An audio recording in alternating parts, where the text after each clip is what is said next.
नमस्कार, मैं हूं रुचि शर्मा। वेब3 की तमाम बड़ी खबरें लेकर हाजिर हैं हम। क्रिमिनल एक्टिविटीज में क्रिप्टो करेंसी के बढ़ते उपयोग का मुकाबला करने के लिए एक निर्णायक कदम में लंदन की मेट्रोपॉलिटन पुलिस ने क्रिप्टो इन्वेस्टिगेशंस में स्पेशलाइज्ड 40 मेंबर टीम की स्थापना की। ये कदम तब आया है जब अथॉरिटीज ने बढ़ती चिंता व्यक्त की है कि डिजिटल करेंसीज अब ऑर्गेनाइज्ड क्राइम में एंडेमिक रोल निभाती हैं।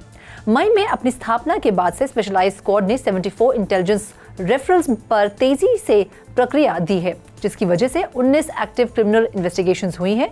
ये प्रोएक्टिव अप्रोच बढ़ते क्रिप्टो रिलेटेड क्राइम्स को संबोधित करने में लॉ एनफोर्समेंट की अर्जेंसी को दर्शाता है। एक लीडिंग लॉ फर्म आरपीसी के रीसेंट स्टैटिस्टिक्स से पता चलता है कि पिछले साल में यूके क्रिप्टो फ्रॉड केसेस में 41% की वृद्धि हुई है, जो कि चौंका देने वाली 306 मिलियन पाउंड्स है। ये भारी वृद्धि क्रिप्टो इनेबल्ड क्रिमिनल एक्टिविटीज से निपटने के लिए टारगेटेड एफर्ट्स की अर्जेंट नीड को रेखांकित करती है। बढ़ते हैं अगली खबर की ओर।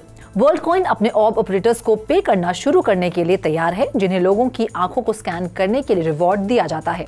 अपने नेटिव वर्ल्डकॉइन टोकन के साथ अगले महीने की शुरुआत में यूएसडी कॉइन को चरणबद्ध तरीके से समाप्त कर दिया जाएगा। 22 अक्टूबर की घोषणा के अनुसार वर्ल्डकॉइन का कहना है कि ऑर्ब ऑपरेटर्स इंडिपेंडेंट इकोसिस्टम पार्टिसिपेंट्स को WLD टोकन के बदले में लोगों की आंखों की आइरिसेस को स्कैन करने का काम सौंपा गया है।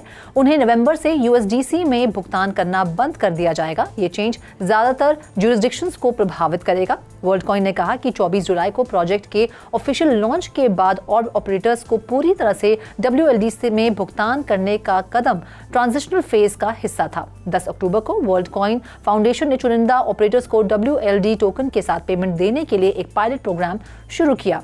WLD 27 जुलाई को $2.65 के ऑल टाइम हाई पर पहुंच गया। इसके बाद 13 सितंबर को 63% गिरकर $0.97 के निचले स्तर पर पहुंच गया। ट्रेडिंग व्यू के डेटा के अनुसार ये वर्तमान में $1.64 पर ट्रेड कर रहा है। बाकी अहम खबरों के लिए करते हैं विशाखा का रुख।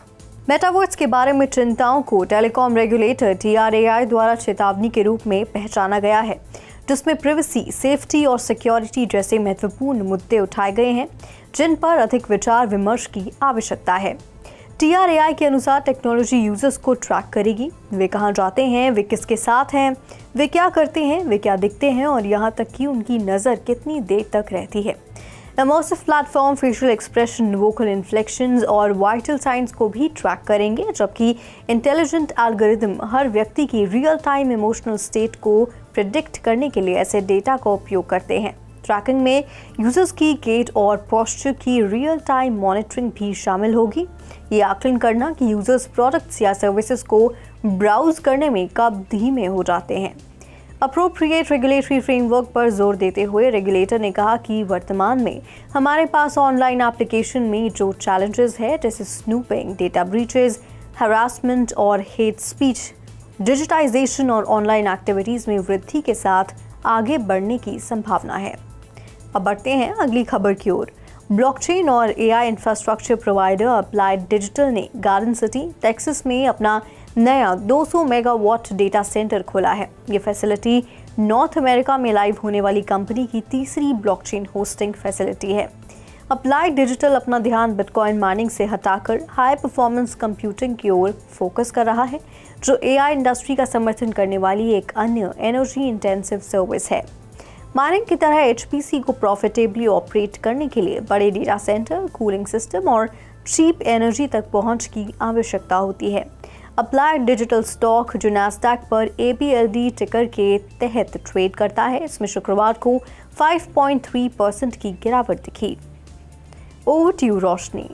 अपलैंड, एक ब्लॉकचेन रियल एस्टेट कलेक्ट और ट्रेडिंग गेम ने EOS नेटवर्क वेंचर्स के नेतृत्व में सीरीज एक्सटेंशन राउंड में $7 मिलियन जुटाया है। फंड का उपयोग गेम में और अधिक फीचर्स जोड़ने, मार्केटिंग एफर्ट्स को बढ़ाने, थर्ड पार्टी डेवलपर्स टूल्स को सक्षम करने और इसके वर्तमान इन गेम यूटिलिटी टोकन से जुड़े इथेरियम टोकन को लॉन्च करने के लिए किया जाएगा। अपलैंड में वर्तमान में 3 मिलियन से अधिक रजिस्टर्ड प्लेयर्स है और वो अपनी ज्योग्राफिक रीच का विस्तार करने की योजना बना रहा है। कंपनी का मानना है कि हाल ही में कम बज़ के बावजूद मेटावर्स का कॉन्सेप्ट अभी भी जीवित और अच्छा है। तो आज के लिए बस इतना ही। ऐसी वेब3 से जुड़ी खबरों के लिए देखते रहिए 3.0 TV। ऐसी और ज़्यादा अपडेट्स के लिए हमारी वेबसाइट www.3buztv.io पर लॉग ऑन करें या फिर स्कैन करें QR कोड। Thank you.